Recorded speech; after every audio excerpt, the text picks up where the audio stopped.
Bismillahirrahmanirrahim.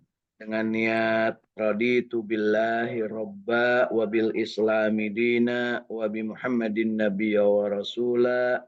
Bermohon kepada Allah, Rabbi zidni ilma warzuqni fahma. Kita menginginkan hari ini mendapatkan keberkahan dari umur, di mana sampai dengan awal bulan Rabiul Awal tahun 1446 Hijriah ini kita masih diberikan kesempatan untuk berada di alam dunia. Artinya kita masih hidup.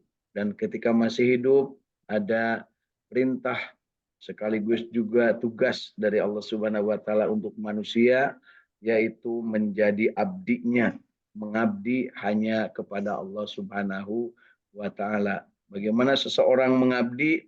Tentunya cara pengabdian diberikan petunjuknya oleh Allah Subhanahu wa taala, dan petunjuk itu harus dipraktekkan, dan prakteknya dalam kehidupan sudah dipertontonkan dengan akhlakul kalimah Nabiullah Muhammad sallallahu alaihi wasallam. Wa ma khalaqtul jinna wal insa illa liya'budun. Tidak aku ciptakan jin dan manusia, kata Allah, melainkan untuk beribadah kepadaku. Dan ketika beribadah, maka cara beribadahnya diberikan petunjuknya oleh Allah Subhanahu wa taala, yaitu asyiratul mustaqim, agama Islam, ibadah, dan pada saatnya kita menghambakan diri kepada Allah Subhanahu wa taala dengan contoh teladan dari Rasulullah SAW sebagai pengejawantahan dari Al-Qur'an, perintah Allah Subhanahu wa taala. Jadi Rasulullah itu laqad khalaqnal insan fi ahsani taqwim. Beliau itu adalah insan yang diciptakan Allah Subhanahu wa taala, takwim sempurna, sempurna penciptaannya, sempurna kehidupannya, sempurna akhlaknya. Manusia juga sempurna, tetapi kesempurnaannya hanya akan sempurna kalau mencontoh Rasulullah Nabi Muhammad sallallahu alaihi wasallam. Laqad kana lakum fi Rasulillah uswatun hasanah. Manusia tidak akan sempurna kalau tidak mengikuti contoh Rasulullah. Manusia tidak akan mencapai ibadah yang benar kalau tidak mencontoh Rasulullah sallallahu alaihi wasallam. Itu sebabnya Rasulullah SAW selalu menegaskan, kalau kita beribadah sholat, maka sholatlah seperti beliau sholat. Masuk melaksanakan ibadah haji, maka manasikul haj harus mengikuti cara Rasulullah melaksanakan haji. Khud'ani manasikakum. Ya, sholat laksanakanlah manasik haji seperti yang aku lakukan, seperti manasik yang dilakukan oleh Rasulullah Shallallahu Alaihi Wasallam. Ya, termasuk sholat juga. Sholatlah seperti melihat aku sholat. Jadi kalau dalam hal ini Rasulullah sholatnya 5 waktu, itu waktunya jelas ditentukan, maka kita tinggal ikut. Kalau ada waktu lain yang disebutkan duha, tahajud, kemudian sholat witir, sholat hajat, sholat gerhana, sholat istisqa, itu semuanya akan sempurna kalau kita mencontoh Rasulullah Shallallahu Alaihi Wasallam. Sekali saja kita mengarang-arang, sekali saja kita nambah-nambah dari apa yang dicontohkan Rasulullah SAW, maka pada saatnya kita akan hilang kesempurnaan. Jangan sampai punya argumen dan sekarang lagi berkembang. Ya, waktu itu kan zaman Rasulullah belum begini, sekarang mau begini. Nah, jadi jangan sampai ada argumen yang ada anggapan bahwa Rasulullah SAW belum sempurna melaksanakannya. Rasulullah SAW belum melakukan, kita punya kesempatan banyak. Nah, itu argumen-argumen itu harus dihilangkan ya. Jadi lakukanlah ibadah itu sebagaimana yang dicontohkan beliau Rasulullah Nabi Muhammad Shallallahu Alaihi Wasallam.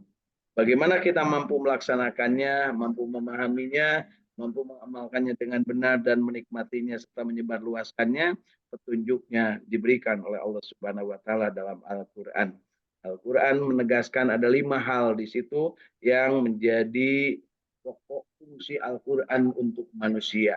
Yaitu yang pertama, Al-Qur'an sebagai amar ma'ruf, untuk mengajak berbuat manusia kepada kebaikan. Al-Quran juga sebagai sumber untuk nahi mungkar. Nahi mungkar artinya kemungkaran itu harus dicegah, dan itu dibimbing dalam Al-Quran bagaimana kita cara mencegah kemungkaran. Kemudian Al-Quran juga membimbing manusia untuk membersihkan jiwa-jiwanya yang kotor.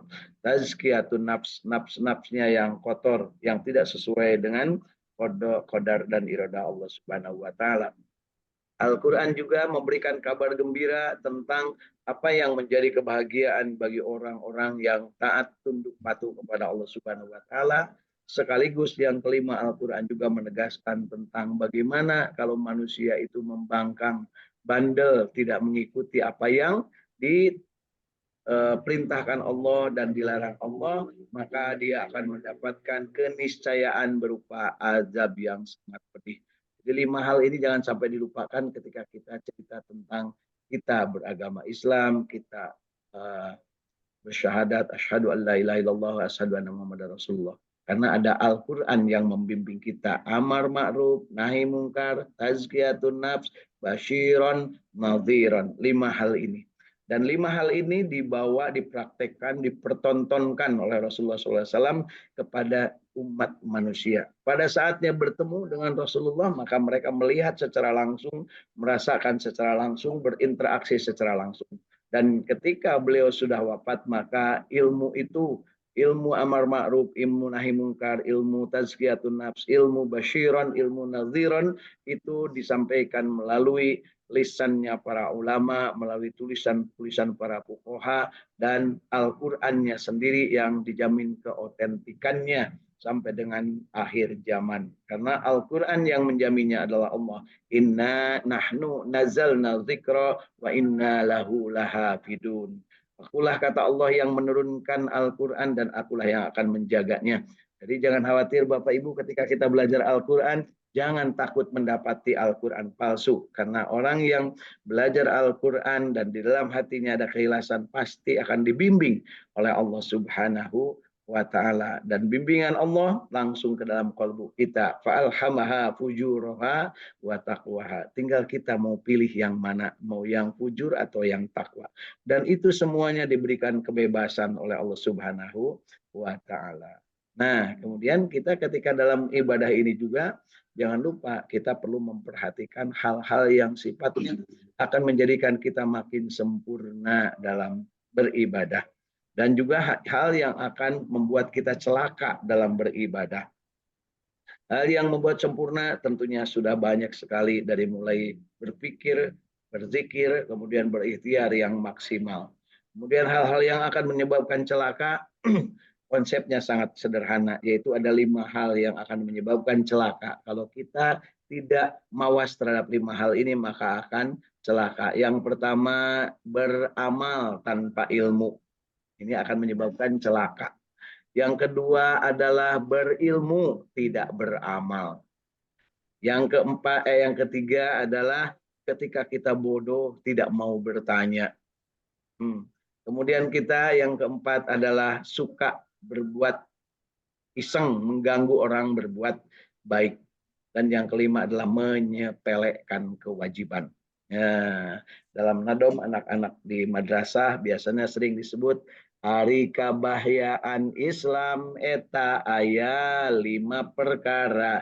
Hiji migawe tejeng ilmu na, 2 ilmu na tejeng migawe na, 3 belet atau bodoh tedaek tatanya, 4 sok gangguan kana kahadean, 5 nyapirakeun kana kawajiban.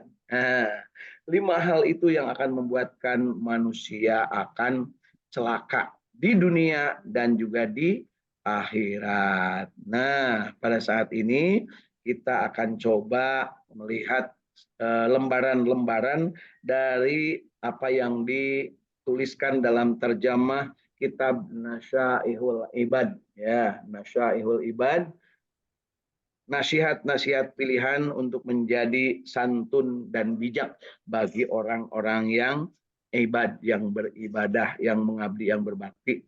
Tulisan ini dari terjemah kitab Imam Nawawi Al-Bantani. Imam Nawawi Al-Bantani itu adalah orang Banten, orang Indonesia, orang Sunda ya, yang menjadi imam di Masjidil Haram beberapa puluh tahun yang lalu. Nah, baik. Hari ini kita akan baca sebuah apa namanya, rangkaian 5 hal. 5 hal atau 5 macam kegelapan dan 5 macam pencerahnya atau penerangnya. Jadi 5 hal yang berupa kegelapan dan 5 hal untuk mendapatkan pencerahnya. Mudah-mudahan kita termasuk yang bisa memanfaatkan kesempatan dari informasi tentang 5 hal kegelapan dan penerangnya. Ini dikisahkan dari Abu Bakar Asy-Siddiq radhiyallahu anha, di mana beliau itu berkata. Jadi ini perkataan Sayyidina Abu Bakar Asy-Siddiq.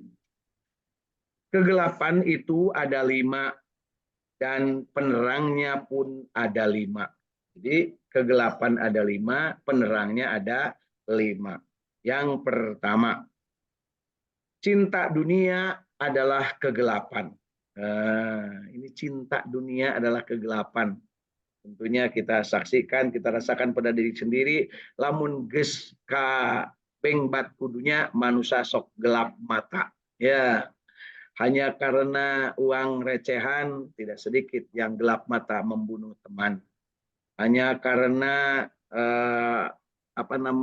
dunia, tadinya seorang anak muda yang berpasangan saling mencintai menuju pernikahan, karena gelap mata terhadap dunia tidak sedikit yang buyar, ambiar rasa cinta kasihnya karena orang tuanya tidak menyetujuinya. Ya, ini mungkin kalau ada yang berpengalaman silahkan rasakan ya. Kegetiran ketika akan melamar anak orang tiba-tiba disangsikan karena dianggap tidak punya apa-apa. Atau yang mungkin ada cece-cece, tete-tete dari jinten yang pernah menolak seseorang yang mencintai dan saling mencintai hanya karena terhalang oleh dunia, menjadi gelap ya. Kemudian lampu penerangnya adalah ketakwaan. Jadi jangan lupa yang pertama ini adalah dunia itu, cintanya dunia, manusia itu akan menimbulkan kegelapan, dan penerangnya itu adalah ketakwaan. Jadi nggak apa-apa silakan cinta dunia, tapi takwa harus tetap menjadi penerangnya, harus menjadi obornya untuk memantapkan bahwa dunia ini akan bermanfaat atau tidak, maka dia harus punya ketakwaan. Mana buktinya? Mari kita lihat. Seseorang yang memiliki dunia, cinta berusaha, cinta untuk memanfaatkan hasil karya dan hasil buminya untuk kemakmuran dirinya dan juga keluarganya serta mungkin kelompoknya, nggak apa-apa, silakan sebanyak-banyaknya. Tapi pada saatnya harus diikuti dengan ketakwaan.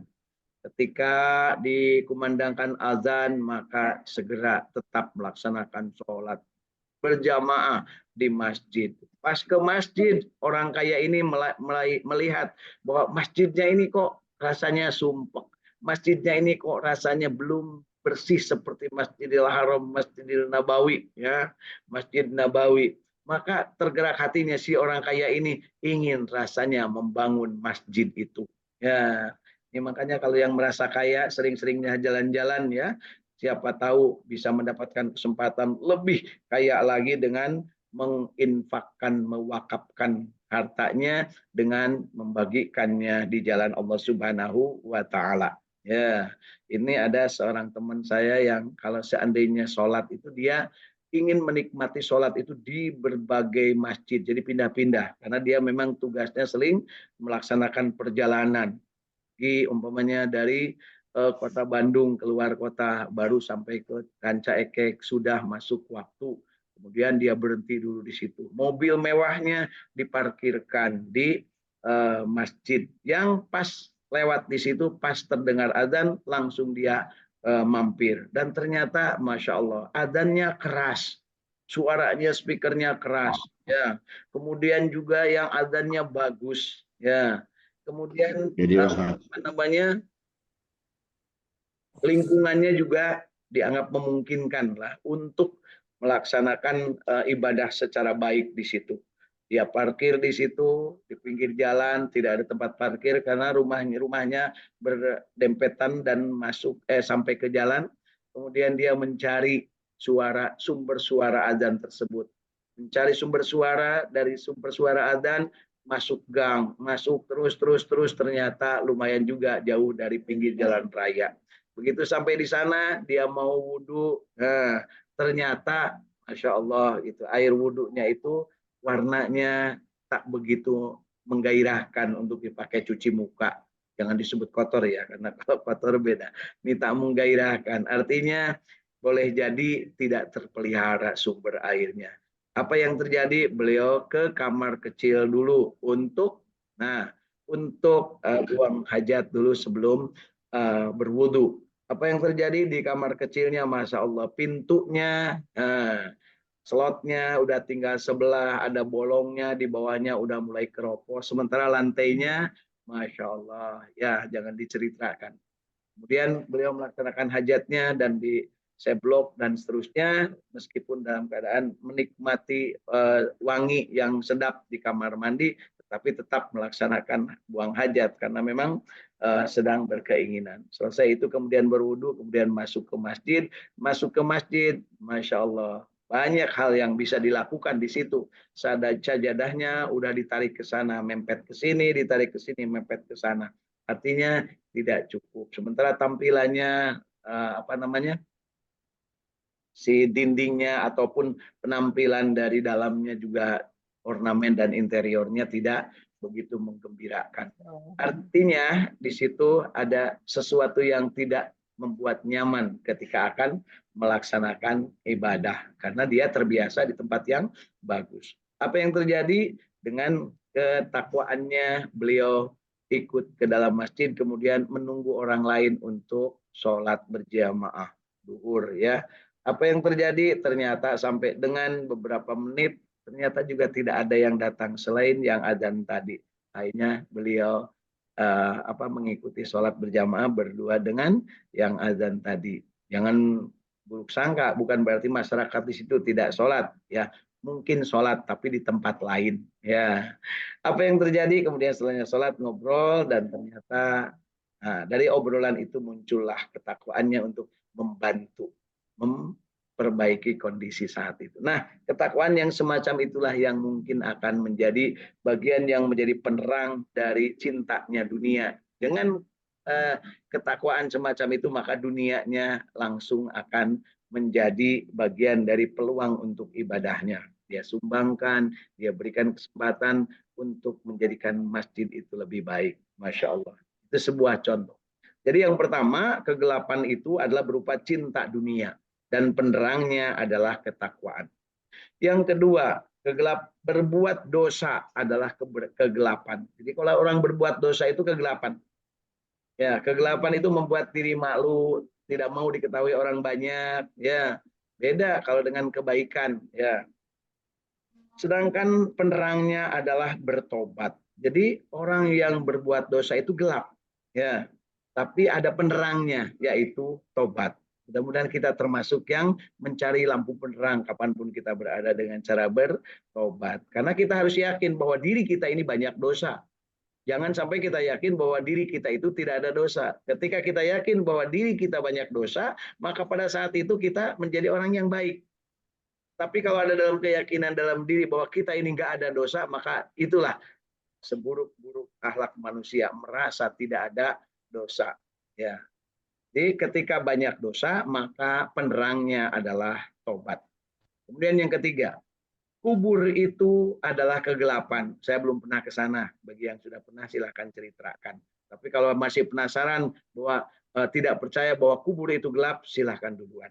Ya, saya sudah percaya, yakin bahwa kubur itu adalah kegelapan. Jadi Telis, ya Bu Irin, Bu Hilda, Kang Indra, Kang Gun, Kang Agus, ya barangkali masih belum apa namanya, percaya Kang Ahmad bahwa kubur itu gelap, silahkan duluan. Ya, saya percaya dan saya yakin. Ya, demikian juga yang lain yang sedang mendengarkan dan melihat apa namanya, tayangan Jinten ini dari rekaman, silahkan. Kalau tidak percaya bahwa kubur itu gelap, silahkan duluan. Ya. Sedangkan lampu penerangnya adalah bacaan La ilaha illallah Muhammadur Rasulullah. Jadi kubur itu gelap dan penerangnya adalah dua kalimat syahadat. Ya, katanya ada yang menyebutkan bahwa penerangnya itu bacaan Al-Quran. Inti semua dari yang kita baca dari Al-Quran adalah La ilaha illallah Muhammadur Rasulullah. Karena kalimat La ilaha illallah Muhammadur Rasulullah itulah adalah kalimat yang menjadi puncak dari penghambaan manusia. Nah, di dalamnya ada kombinasi membaca Al-Quran, ada melaksanakan sholat, tahajud, sholat malam, dan seterusnya. Ya, dari keterangan. Tapi menurut Sayyidina Abu Bakar As-Siddiq, kubur ini adalah kegelapan.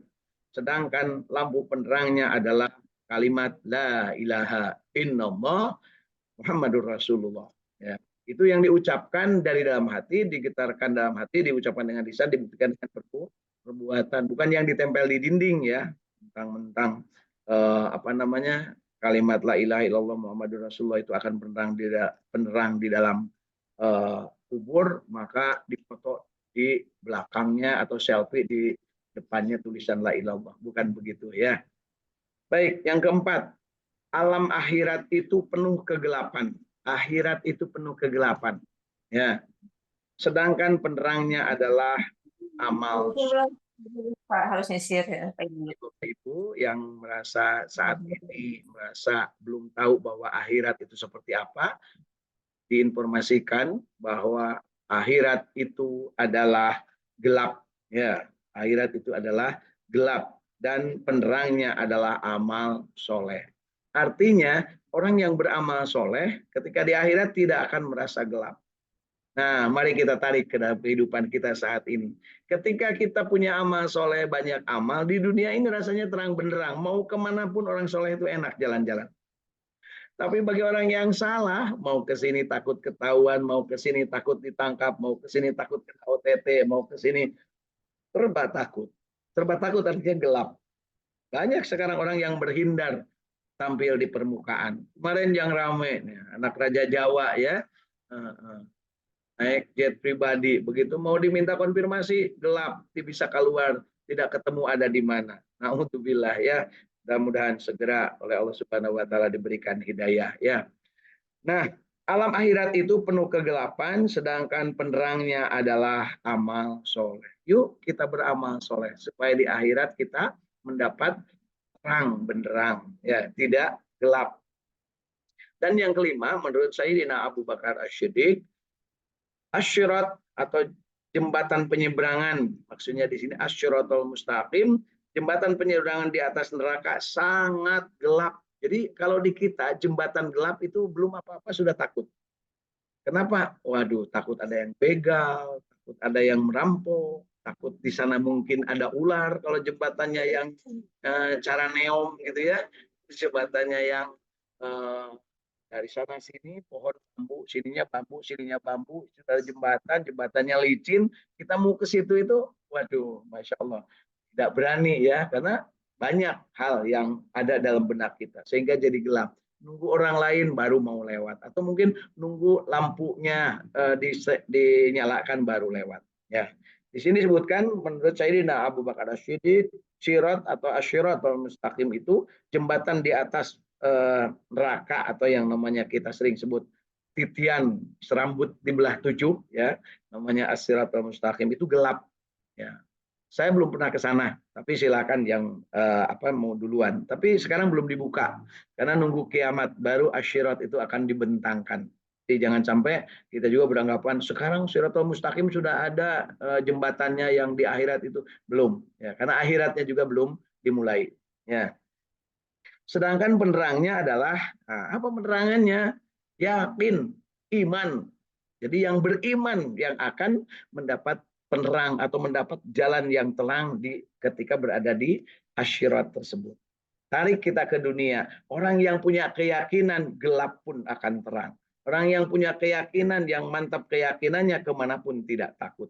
Orang yang yakin dengan apa yang diyakininya, mohon maaf, saya sering juga memperhatikan kalau ada orang yang dituntut oleh pihak berwajib, katakanlah ditangkap, tapi dia tidak merasa bersalah, dia datang dengan penuh keyakinan, mantap. Ya, cuman sayang sekarang itu ya, kalau orang-orang yang sudah kacau beliau ya, udah kejahatannya ya sampai ke ubun-ubun gitu ya, sampai segala pun sudah dilakukan, ketika dihadapkan di pengadilan, masya Allah langsung dianggap orang yang berpenampilan soleh, pakai koko, kemudian dikasih pici, membunuh udah 3 orang ya. Masya Allah, sampai di situ tidak mau ngaku lagi ya, menjinahi ibunya sendiri, bahkan mungkin membunuh anak kandungnya sendiri. Sampai di situ dijagrakan di Yang Mulia, kata Yang Mulia, apakah benar kamu, kata hakim itu atau kata jaksa, benar kamu membunuh? Tidak. Oh. Sampai ketika saksinya dihadirkan semua dan barang bukti dihadirkan, baru dia mewek nangis ya. Tapi ya itulah. Harusnya kalau dibawa ke pengadilan itu dijagarakan itu ditaranjangan, Bu, pakai cangcut tungkul ya, ya, atau dibungkus kain kapan ya, supaya segera apa namanya sadarnya gitu. Dan yang melihat juga tahu bahwa oh seperti itu kalau menjadi orang yang kesakitan atau menjadi terdakwa atau terpidana itu. Kalau di kita kan sekarang anak-anak begitu melihat, wah enak ya terpidana dipangbalikan baju koko diberi kepeahkan gitu ya, masya Allah ya. Jadi asyirat ini adalah kegelapan, sedangkan penerangnya adalah yakin. Ya. Nah, jadi sahabat Inten sekalian, 5 hal yang merupakan kegelapan dan 5 hal yang merupakan penerangnya. Sekali lagi, yang pertama, kegelapan itu adalah cinta dunia dan penerangnya adalah takwa. Ya. Yang kedua, kegelapan itu adalah dosa dan penerangnya adalah tobat. Kemudian yang ketiga, kegelapan itu adalah alam kubur dan penerangnya di situ la ilaha illallah Muhammadur Rasulullah. Yang keempat, kegelapan itu adalah alam akhirat. Alam akhirat itu gelap dan penerangnya adalah amal soleh. Dan yang kelima, kegelapan itu adalah jembatan asyirat al-mustaqim, ya, dan penerangnya adalah yakin atau yang namanya iman. Jadi yang namanya gelap itu cinta dunia, berbuat dosa, kubur, akhirat, dan syirat. Itu namanya gelap. Penerangnya adalah takwa, tobat, la ilaha illallah atau syahadat Muhammadur Rasulullah, kemudian amal soleh dan yakin alias iman. Nah, khusus untuk berkaitan dengan poin 1, Rasulullah Shallallahu Alaihi Wasallam, poin 1 itu adalah cinta dunia dan penerangnya adalah takwa. Rasulullah SAW bersabda, cinta dunia adalah biang dari kesalahan manusia. Nah, jadi gelap mata kalau yang cinta dunia, Bapak Ibu. Nah, kita tidak menceritakan orang lain. Diri sendiri saja kalau udah cinta dunia, merasa kepada orang lain itu untuk merasa lebih pada orang lain. Bahkan nutadina arek naksir seseorang, ketika dia dalam keadaan kere, dia tidak berani. Tapi begitu dia sudah kaya, dia berani mengucapkannya. Seolah-olah dia mendapatkan sesuatu jalan. Nah, padahal itu adalah gelap. Dunia itu bisa bikin gelap mata, gelap hati, dan mungkin bisa jadi gelap posisi, gelap kedudukan. Nah, saat ini juga sama. Bapak Ibu mungkin ngalami kemarin bagaimana pemilu yang sudah berlalu bulan Februari kemarin. Banyak orang yang gelap mata, sudah pokoknya yang penting nerima duit, kemudian nanti pilih siapapun itu, tukang maling, tukang tidak keruan pun, udahlah pokoknya yang penting dia ngasih duit, dia ngasih sembako, dia ngasih goodie bag, dia ngasih tentengan dan sebagainya. Alhamdulillah. Mudah-mudahan kita tidak termasuk yang seperti itu. Kenapa? Itu akan balik kepada diri sendiri. Balik kepada diri sendiri.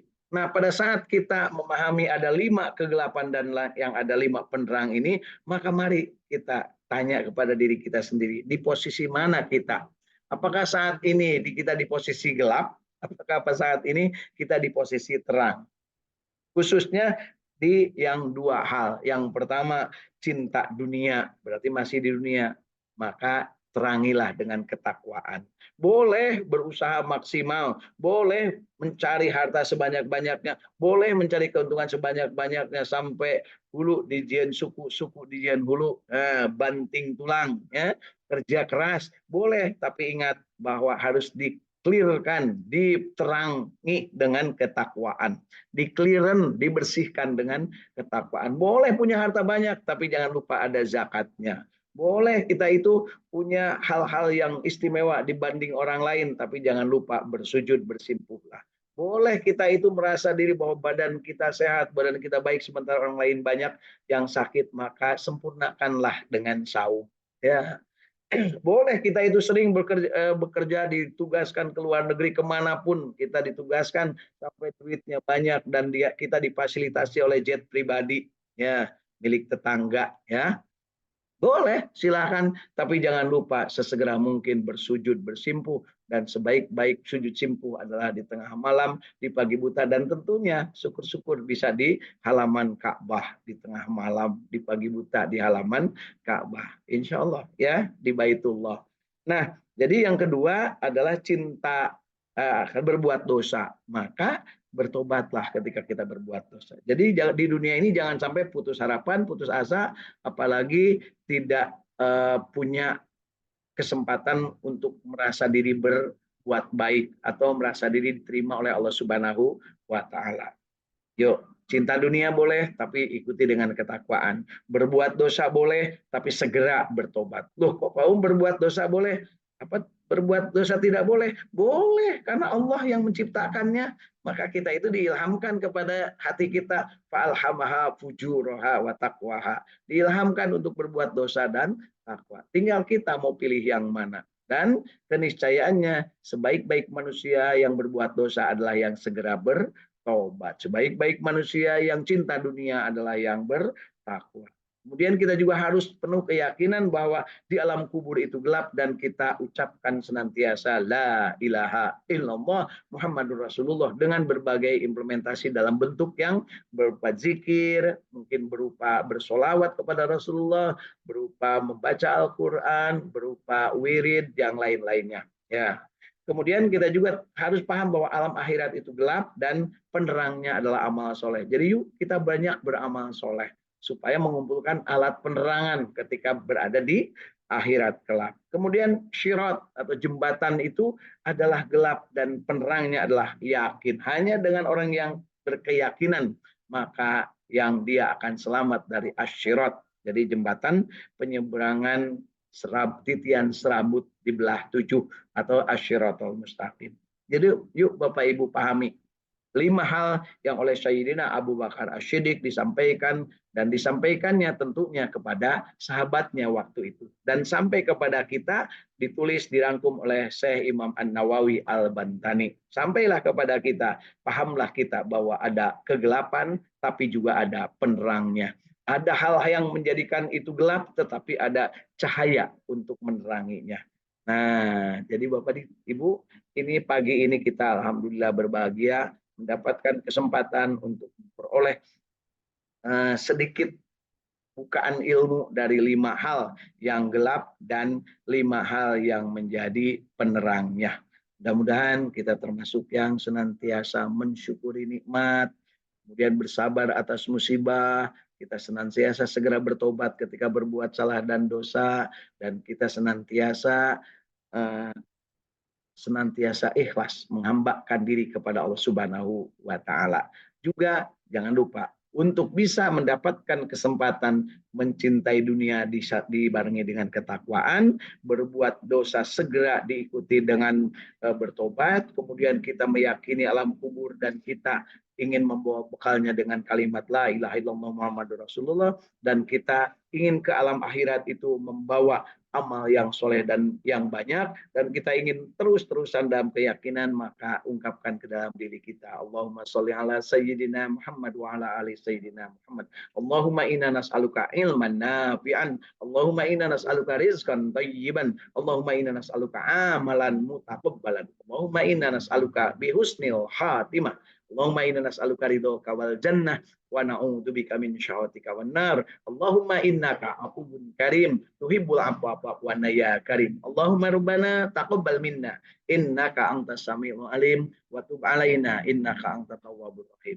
Kita tutup dengan doa-doa yang indah, selalu berharap kepada Allah Subhanahu wa taala. Silaturahim kita ini penuh ilmu, silaturahim ini menimbulkan rezeki, dan silaturahim kita juga menjadikan kita makin semangat, makin punya gairah untuk hidup bertakwa kepada Allah Subhanahu wa taala, mengabdikan dan beramal dengan sebaik-baiknya. Dan kita juga jangan lupa untuk selalu bersilaturahim dengan siapapun, kapanpun, dimanapun, dalam keadaan apapun, termasuk melalui media. Dan silaturahim ini tidak hanya kita ikut serta, tapi juga boleh mengajak orang lain dan melibatkan orang lain, terutama yang merasa dengan diri kita udah seikhwan, sepaham, sudah dalam keadaan yang sama-sama merindukan untuk mendapatkan kesempatan memperoleh penerang-penerang dari jalan kehidupan, memperoleh rahmat Allah Subhanahu wa taala, dan memperoleh ampunan dari apa yang kita perbuat berupa kesalahan dan dosa. Di antara kita juga mungkin perlu meningkatkan kualitas silaturahim. Kapan-kapan boleh juga bertemu satu dengan yang lain.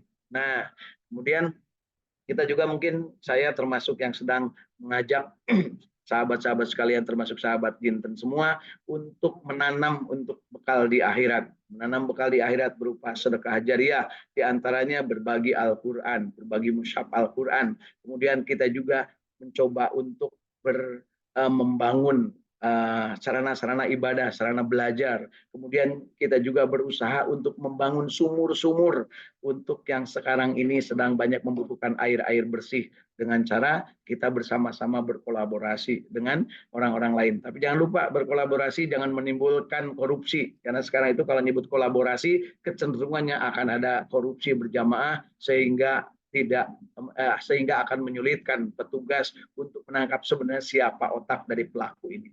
Nah, jadi ini sedekah kita atau sedekah jariah yang sedang dikembangkan. Yang pertama berbagi mushaf Al-Quran, yang kedua membuat sarana-sarana ibadah, termasuk masjid, termasuk sarana belajar. Yang ketiga mungkin berupa membuat sumur-sumur untuk air bersih. Dan yang keempat, ini yang paling mudah, di antara yang ini yang paling mudah, yang keempat adalah menanam pohon. Ya, menanam pohon itu tidak mesti dalam bentuk durian atau jati, tapi ambillah bekas botol minuman, bekas botol minuman, kemudian dibolongin sedikit-sedikit, dikasih tanah yang gembur, kemudian ditaruhlah biji tomat, taruhlah biji cabai, insya Allah itu akan berkah. Kemudian kita mintakan kepada Allah untuk kita diberikan keberkahan. Yuk, Rabbana atina fid dunya hasanah wa fil akhirati hasanah wa qina adzabannar. Subhana rabbika rabbil izzati amma yasifun wa salamun alal mursalin walhamdulillahi rabbil alamin. Subhanakallahumma wa bihamdika asyhadu an la ilaha illa anta astaghfiruka wa atubu ilaik. Assalamualaikum warahmatullahi wabarakatuh. Wilujeng salat israq sareng salat duha. Waalaikumsalam warahmatullahi wabarakatuh.